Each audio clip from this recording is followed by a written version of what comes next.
CNG, autorickshaw, রিক্সাবাস, আরো যত বাস আছে, আমি সকলকে অনুরোধ করব আপনারা আমাদের সাথে শামিল হন।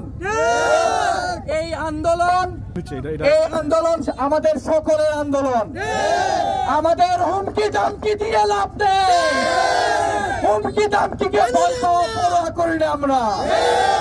আমরা নিরাপদ সড়ক আন্দোলনে নেমেছি, কোন প্রশাসনিক হুমকি দামকি খাওয়ার জন্য না। আমাদের দাবি 4 লেনের কার্যক্রম অতি দ্রুত করতে হবে।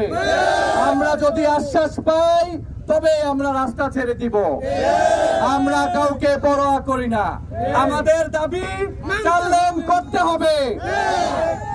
আমি এইখানে যত বাস শ্রমিক ড্রাইভার আছেন সবাইকে অনুরোধ করব আপনারা আমাদের সাথে শামিল হন। এই 4 লেনের কাজ হলে একটি লাশও পড়বে না। আপনারা জানেন এইখানে প্রত্যেক দিন দুর্ঘটনা হচ্ছে, এই রোডে প্রত্যেক দিন দুর্ঘটনা হচ্ছে। যতদিন চলতে থাকে আপনার ভাইও হতে পারে, আপনার বাবাও হতে পারে, আপনার চাচাও হতে পারে, আমি কাজী নাসিরও হতে পারি। আমি নিরাপদ সড়ক চাই, আমাদের ভবিষ্যতের জন্য আমরা নিরাপদ সড়ক চাই। আপনারা আমাদের সাথে শামিল হন।